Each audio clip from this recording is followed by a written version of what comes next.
3.05, in Spiral 3.4, Native Trail 9.0. DC, you can kick us off. Yeah, I'm looking outside the top two. I'm going for Native Trail, especially at the price he is. Win place. Now everyone seems to think that Modern Game seems to be the better of the two Appleby horses, but Native Trail did a brilliant start to the season last year, and he just faded off. I suppose that he was running in Guineas, winning Guineas. He was a fantastic horse. He was a great 2-year-old. Seems to be just a little bit forgotten about by the market. I can't believe he's 9.0. I would have him. I would do even stakes win place. I'd say he could easily win this. I think he's a cracking price, and he's one of my best bets of the day. I haven't heard anyone talking about him, which is just blowing me away. He's completely overlooked. Everyone talks about the top two. I think he's got a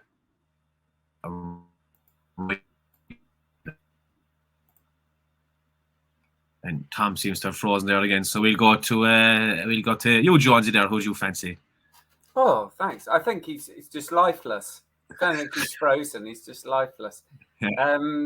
I do fancy Modern Games. I think that they're betting the right way round. There's been a real buzz around in Spiral working so well at Newmarket. And if she's back to her base, she's back to the form of her last Royal Ascot appearance when she was very impressive. She was about the most impressive winner of last year's meeting in the Coronation Stakes, but I just don't trust her. And when fillies go like that, I really don't. I know first time up she might be that good, but Modern Games is certainly the solid, reliable, consistent horse. Never looked like getting beat in the Lockinge, and I think he's just a very durable horse, as he's shown, because he's won all around the world. He's won in Group 1s in America, in Canada, and France, and all over the shop. So really good horse. I think it's the solid one at the top. But I will be having probably a place only on Berkshire Shadow, who was third in the Lockinge, didn't get the clearance to run, has an excellent record at Ascot, won the Coventry Stakes a couple of years ago, and then last year had to come wide and was only beaten a couple of lengths in the St James's Palace. So likes the track. Berkshire Shadow comes into it in good form, having won a couple of times on the all-weather and that third in the Lockinge. So it's Modern Games for the win and Berkshire Shadow with a bit of place money. Deadly Donn, who you like? Yeah, I see all the. I came close to putting up Native Trail to see where Micheál's coming from for sure, and at the top of the market for me, he could have been a wee bit of value, but actually, like for very small stakes, I thought Triple Time was very interesting at a really big price. He's got about a stone to find an official rating, so he's got an awful lot of improvement to make. But Kevin Ryan seems to have thought an awful lot of him. He had a setback last season. He missed the Guineas. He came back then in September last year in the Superior Mile at Haydock, and he did everything wrong. He missed the break. He was keen early on. He was rushed up, but he was really impressive in winning it and went on to the Prix Wildenstein next time at Longchamp. He was beaten there on very soft ground, but I just thought the fact that Kevin Ryan's putting him in here and the fact that for me, the top of the market, it's a fairly mature market at this stage. There isn't a whole lot in it. So I thought at a really big price, Triple Time, that he's a likely racehorse. He's only run 6 times. He's won 3 times. And there is a chance that he can find the level of improvement that he will need to be competitive in a Queen Anne. And yeah, I think that chance is worth taking for small stakes when in place at a big price.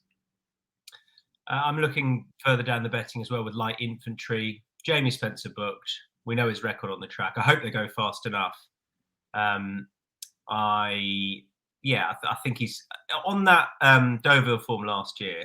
He must have a chance within Spiral over a quarter of the odds. I just thought he was too big. So win and place Light Infantry. That's what I'm doing for much of the day, betting the big prices. 305 is the Coventry. Reminder that all selections will be up on Insights. Coventry has River Tiber 2.94, a Sadner 4.2. Give me the Beat Boys 8.4. Oh, it's been fun, hasn't it? Following the Sadner debate, Dees. Times or not times? That's the question. Yeah. Clock shaggers against eye shaggers, I think, is the way it's gone on Twitter now. This is what you're missing out on Twitter, Dan. You gotta get in and join the conversation. I can't believe I'm missing it. Yeah, I'll catch up. Yeah. and I suppose on the two of these, look, if I had to back one of them, it'd probably be River Tiver. I thought he was just very impressive both times, especially at Navan. With 10 lanes going up the hill there at Navan, you have to kind of take note of that. But the one I'm going for at a price is Bobsleigh. Eve Johnson Houghton's horse that he won at Epsom. I just thought the way he won at Epsom was extremely impressive. He came around the field, finished well. I thought he was going away from him as well at the finish. Like he'd stepped up again in distance that day. There's been a gamble on him already. He's probably halved in price, I'd say, since Sunday. You're going to be getting 5 or 6 places in this. So I would rather be on him at about 15 or 16.0 than be on one of the top two. I'm going to go with Cuban Thunder, who put up a pretty good figure when he won last time. And the form's good. Bobsleigh 25.0. Cuban Thunder's even further down. I'm not exactly sure what he is, but 65.0. Win and place. Dominic French-Davis with a 2-year-old winner at Ascot. Who knew? But I mean, he probably won't win, but I'm willing to chance him win and place. The debut form's very good, and I was impressed with what he did last time. I think a stiff 6 will suit. Steve Jones. Yeah, the 3 at the top of the betting, it seems to have got all the focus. And the one I like is the third best of those, who I think, quite simply, has got the best form. It's interesting, that nonsense on Twitter with all the people. If you'd have drawn up a list of the people that you thought would be involved, you'd come up with all those. Because it's just the same boring egos all the time. And they can't see how ridiculous they make themselves look, can they? It's just quite frightening. And I think you've got the right idea, Don. Don't even have anything to do with it because it's boring. But Give Me the Beat Boys won the Marble Hill Stakes at the Curragh last time, and that race is got a great pedigree of throwing up good horses and throwing up Coventry Stakes winners. If you go back into ancient history, Vasiliev won it, but recently the likes of Blackbird, Siskin, Fairyland, Caravaggio won the Coventry. So for me, winning that race with a good performance and a strong staying performance, so see the 6 furlongs out really well, because it takes some getting it Ascot for these 6 year olds, because they're bound to go furious fast with Wesley Ward's horse in there and a few others that like to go proper fast. And with Frankie Dettori back for one last time at Royal Ascot riding for Jesse Harrington, I think Give Me the Beat Boys at around what is about 5.0. I think that's the one to take the 2 on in front in the betting. And Donn, you with the Tiber, 2.94. Yeah, I had a short list of 3 for this. Give Me the Beat Boys was one of them, and actually Bobsleigh was the other. But just on Give Me the Beat Boys, he battled on well to beat a horse of Paddy Toomey's Noche Magica, and Noche Magica goes for the Norfolk. He'd be dropping down and trip to 5 for. I know the Norfolk's on Thursday, so we're not covering it here. But Noche Magica, keep an eye on him as well, because the drop back down to 5 furlongs, that should suit him. And Paddy Toomey, he doesn't have many runners at Royal Ascot, so I think he's going to be his only runner. So just keep a wee eye on him.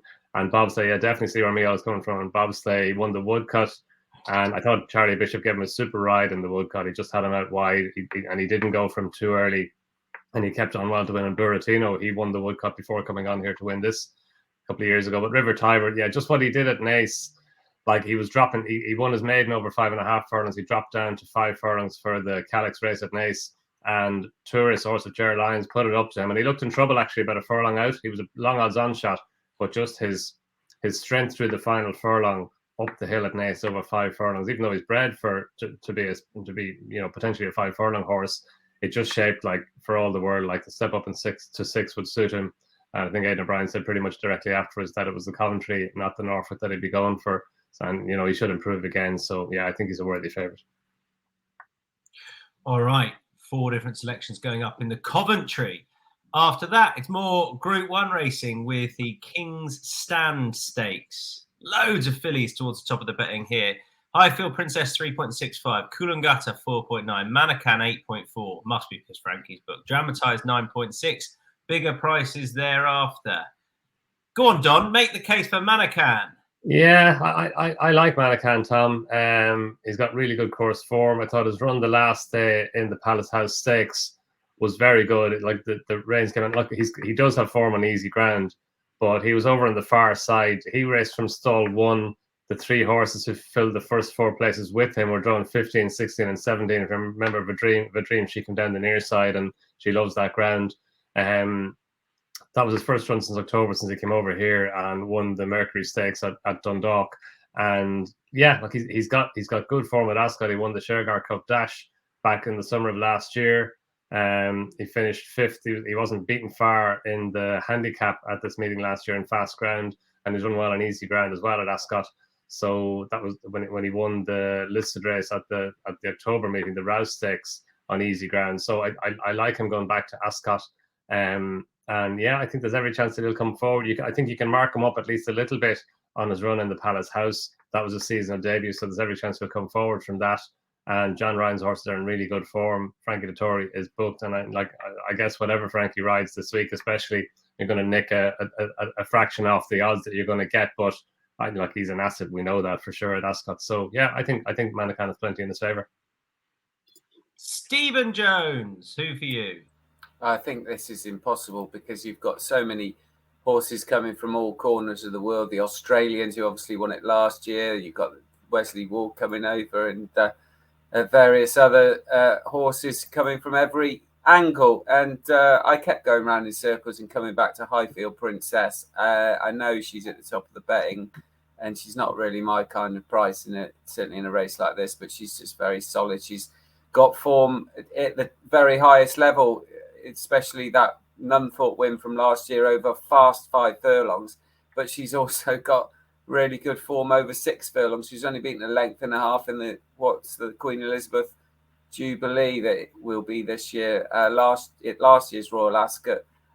So a stiff 5 is going to be ideal, and she's even got form on soft ground. So if it does rain heavily, then she's got that. So I was against her first time up in the Duke of York because I just couldn't see how she was going to give weight away to Colts. And she came very, very close to it. And giving £5 to Azure Blue was in the form of her life. So I just think that I don't see how she can't go very close in this. But hey ho, you don't know what she's taken on in some of these others. All right, Dees, who's for you, bud? I went with Dramatised, and I was very close to going for Highfield Princess. Just didn't want to be overthinking it, and this is very tough. But like John's made a good case for there. Like, she was brilliant the last day, and should be spot on for this. But I also thought Dramatised was very good the last day. At Haydock, when you told me that she couldn't win, Tom, before the race, that her trainer wasn't really too hot on her, but she got the job done. And look, she was very, very good here last year, and was it the Queen Mary beat Mayland and Seaho, and then to be a decent horse as well. Look, she's about 8.0. She's getting the allowances. Yeah, I'd probably back her win place just to come in the top 4. Your place bet should cover, and your losing stake bet you'll get strong out there in the wing. I don't mind that. And like, I think the ground, really firm ground, would be in her favour. And yeah, this is very tough. Could have gone for a few of them, but I'm going to stick with Dramatised. All right, I'm going to go with Mitbahi because I can't make my mind up at the top of the betting. But this horse has got a great shout at a massive price. He was just drawn completely wrong last time. He should be a much better 4-year-old than he was 3-year-old. And he's just a bit overlooked because he was obviously well behind Dramatised last time. But she was well drawn. He wasn't. Alex says he trusts Equilateral for a place, incidentally. Do you? I wouldn't trust Equilateral to take a crap in his box, let alone place in this. Will she get the rail this time, DC? Re-dramatised? Yeah, I suppose that's a question. She's by her rail, isn't she? She's drawn wide. So. Yeah. She could be drawn the right side. There you go. And she won well last time. I'm going to go for at a big price. I'm going to go for Mitbahi, who will hopefully kick on this year. All right, we move on. Next up is the Mile contest 3.25 Chaldean, Paddington 3.45, Cicero's Gift. Is a curveball in there 8.4, bigger prices the rest. All right, who's Team Chaldean? I was hoping this was going to be a bit of a team steam in here. Yeah, we are all except Donn. So go on, you can kick us off, Donn. Cheers, Tom. I think Royal Scotsman is the overpriced horse in the race. Like, there's not much between him and Chaldean on the running in the Dewhurst. And I looked at that race again this morning. Chaldean actually missed the break. Royal Scotsman broke a lot better than Chaldean did, but Chaldean got forward and got over onto the rail. Royal Scotsman was running him down the whole way to the line. He missed out by a head in the end. And then in the Guineas, like, nothing, as was well documented at the time, nothing went right for Royal Scotsman in the race. He was too keen early on. He was lit up early on, and I thought he did really well to finish third. I thought that directly after that they were talking about Ascot going straight to the St James Palace Stakes, but they came over here for the Irish Guineas, and he disappointed there. He sent up a 6-4 favourite for the Irish Guineas, and like, you have to put a line through that run. But I think the fact that he's back now, he's running here. I think they had the option of the Jersey Stakes as well. They were talking about that, but the fact that he's running in the St James Palace Stakes suggests that the Coles think that they have him back in the as good a form as he can be in. Jamie Spencer's on board again, and as I said earlier on, we know how good Jamie Spencer is at Ascot. So yeah, look, you can the Paddington's fascinating. He keeps on improving. He's won the Irish Guineas. Cicero's Gift could be anything, and Chaldean sets the standard. So you can see the cases at the top of the market, but I just think Royal Scotsman is a wee bit overlooked on the back of a disappointing run last time. Yeah, disappointing it was, but it didn't work out for him at all. I'm pretty sweet on Chaldean, who I just think is the best horse in the race, and I'm a little bit against Paddington because if it hadn't have been his stable companion on his outside, he might have got blocked in. But Wayne Lorden let Ryan Moore up the inner, so he then got a prominent position. So I don't think enough has been made of that personally. He might still be very good, but I thought he was a bit lucky to get the run he did last time. Deasy, you're with Chaldean? Yeah, much the same as you. I just think he's a far better horse than Paddington. That Irish Guineas didn't blow me away at all. But I think Chaldean is he's a very good body of work from last year, even in the bank. Good wins there at York and Doncaster. He seems to be ground versatile.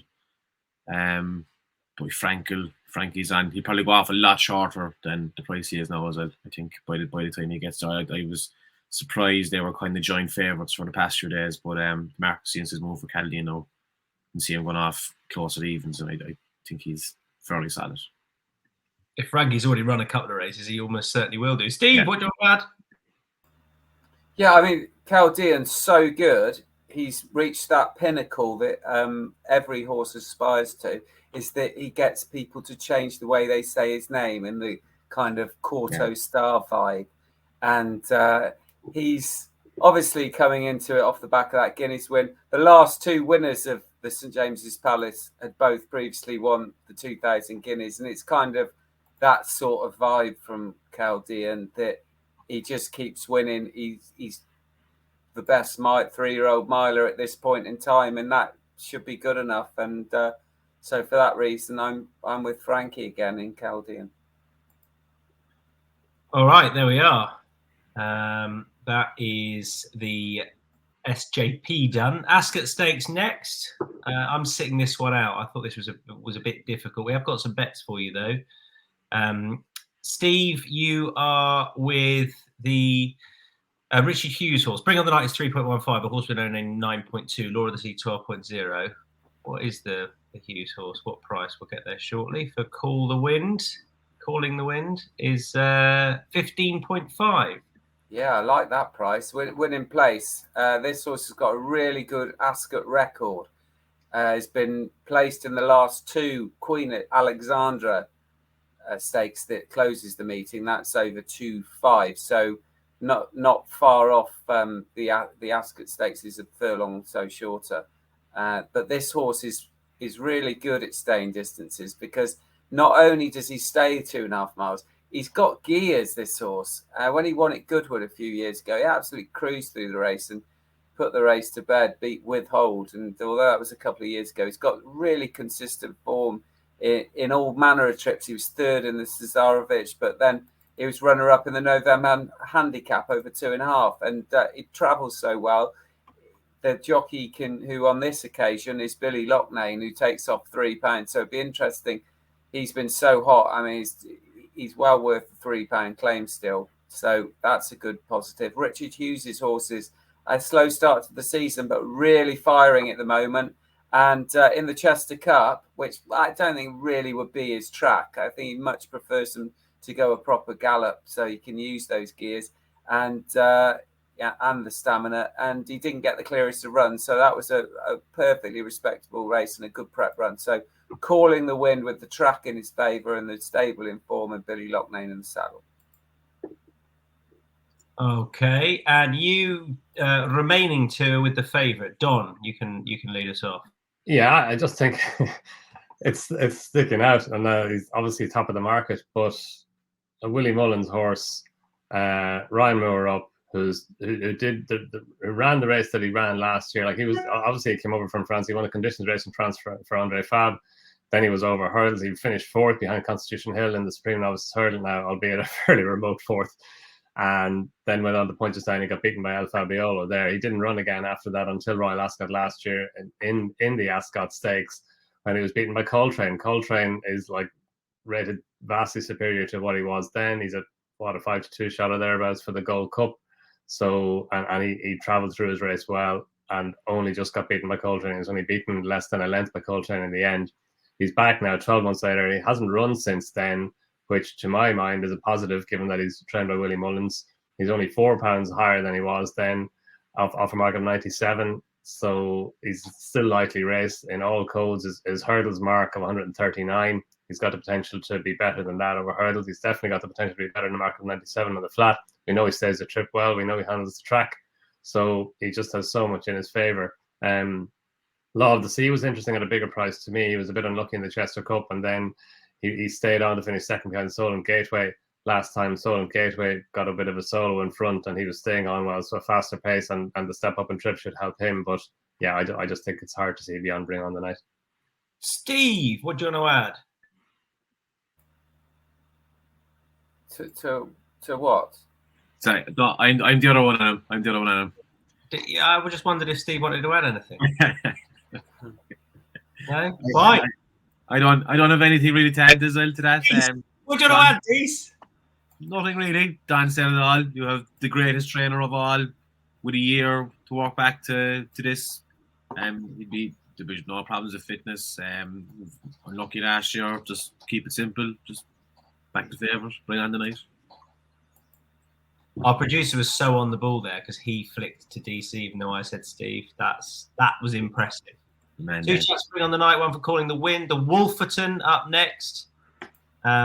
Steve, you can kick us off with this. This is Saga 5.2. Not having that. Francesco Clemente 6.6. Buckaroo 8.2. Bolshoi Ballet 9.2. King of Conquest 10.0. Steve, your poker face. Poker face, yeah, keep going. 13.5. Now this horse, this is obviously a listed race, but it's probably a group race by quality over a mile and two.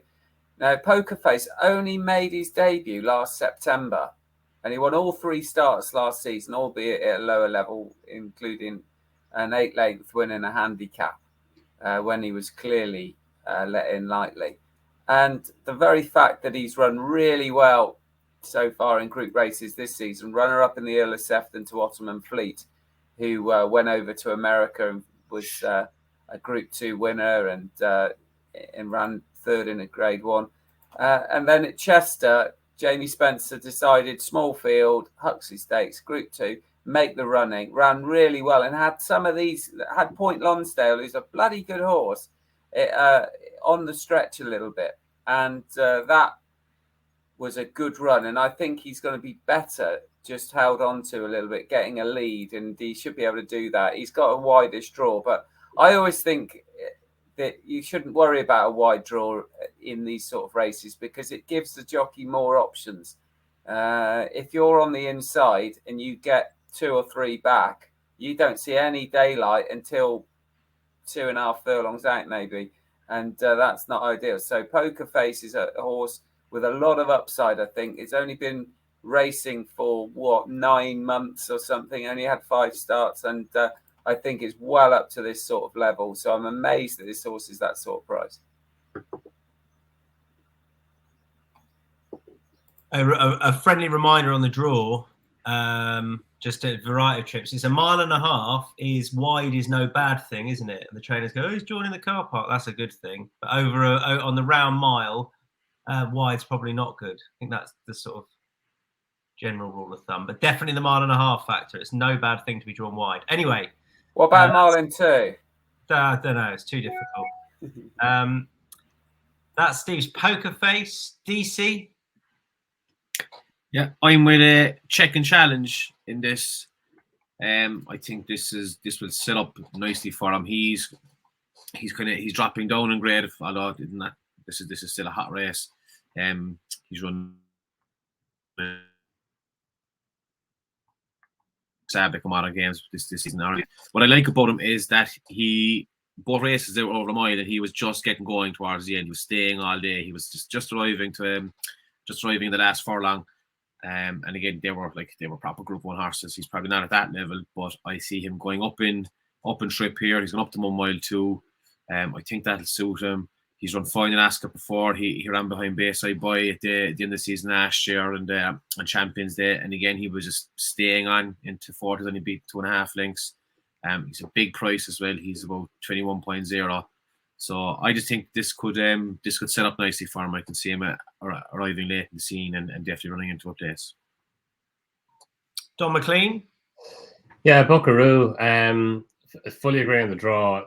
Like I actually think over 1.5 miles, it's a positive to be drawn wide. Over 1 mile and 2, it's definitely not a negative. It might even be a positive. And yeah, over 1 mile, it's a wee bit different. It's just one bound. But Buckaroo, he's wide, and kind of that's to my mind, even over 10 furlongs, it's definitely not a negative. He's a progressive horse. He was very good last year as a 3-year-old. He won the Tetrarch Stakes and then went on to the Irish Guineas. He was sent off a 3-1 shot for the Irish Guineas. He disappointed then. He was well down the field, but he didn't run again last season, so obviously something was amiss there. He returned on his debut this season, the Heritage Stakes at Leopardstown, and he battled on well to beat Homeless Songs. She's obviously top-class filly of Dermot Wells. She won the Irish 1,000 guineas last year, and the pair of them pulled well clear. He showed a really good attitude on his season debut to win that. He was beaten in the Prix d'Espagne last time, but he was only beaten a neck in total. Only just beaten by Anmat as a 118 rated horse. And Light Infantry was in there. Like as Tom was saying, he's got a chance in the Queen Anne. And Buckaroo coming back here. I think the slight step up and trip will suit him. And he hit the front of fairway out at Longchamp, maybe, especially at Ascot. Oisin Murphy will just be a wee bit more patient on him. Will tuck him in more from his wide draw. And yeah, I can see him running a big race. Okay, that's Poker Face, Check and Challenge, and Buckaroo for the Wolferton. Then the Copper Horse Handicap. We'll run through the odds here. This closes off the Tuesday card. Vauban 2.8, Absurd 9.4, Ruling Dynasty 9.4, Point King 10.5. Bigger prices the rest. I'm with Vauban here. It doesn't feel like my sort of bet, but the more I looked at it, the more I just thought there's always something so obvious it's staring you in the face. I think it's him. So he's going to be in all my shorter multiples. I think he's ideal for this. Maybe I'm getting carried away, but very much with him. Deasy, you're not. No, I don't like Vauban for this. I don't like the price. I think there's a lot of positives in Bring on the Knight's favour, but I'm just not sure about Vauban. He's a bit short.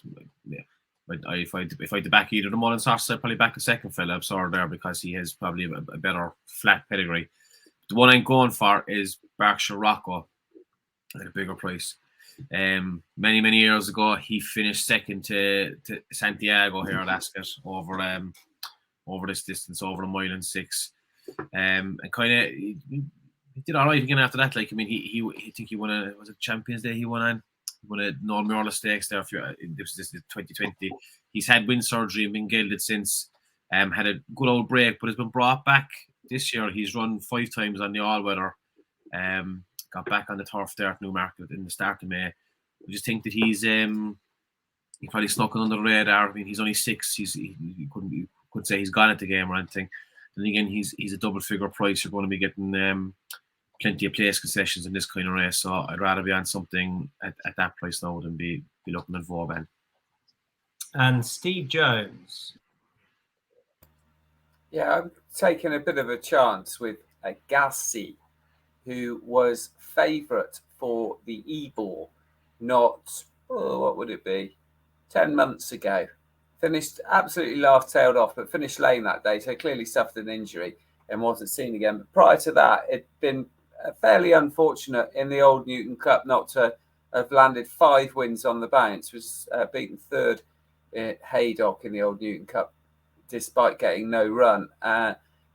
You've got to forgive the return to action at Newbury in Group 3 there, when finished last to 7 behind Haskoy and Israel, who got beat at the weekend. But I'm not worried about that. I thought that Deasy went through the race quite well, and it was just he's completely ring rusty and needed the run desperately, I thought. And if that's the case, if Deasy is back to his best from last season, then William Haggis is just the man you want with a horse like this, the patient approach. And I'd be surprised if this horse didn't run an awful lot better than he did at Newbury last time. And back in a handicap, I think he's been overlooked in the betting. What is he, about 26.0. Yeah. Where's the market feel? I'm more. I'm happy to take a chance at those sort of prices on a horse who, if you only go back a couple of starts, would have a great chance. All right, and Steve, that's your Matchbook Zero long shot. I know Matchbook Zero members are £20 win only. The markets are live 10 a.m. every day. You're most likely to be getting best odds anyway with the exchange, and with zero commission and zero margin with Matchbook Zero, you're even more likely to be getting better odds. Well worth taking advantage of from 10 a.m. every day on the day of the sporting event. Steve's is Deasy, mine's is Mitbahi in the King's Stand. Donn, yours is who? Royal Scotsman, St James's Palace. Deasy. Say that again, Deasy. I lost it. Bobsleigh in the Coventry. Bobsleigh in the Coventry. Best lays, only Deasy. You've got one. You're against the Aussie mare. Yeah, I know it is put one up, so I said I just go for this. Cool Nagata is going to be a fairly sharp price. So I think that I would just have a little small bit on her not hitting the top 3 or top 4, because you would hopefully be getting around the evens. Look, it's hard on the Aussie mares to come over here this time of year. They're completely out of season. She doesn't seem to be a superstar like other Aussie horses that have come over here the last few years. There's no word that she is anyway. So I'll be having a small little bet on her just to blow up and not hit the frame.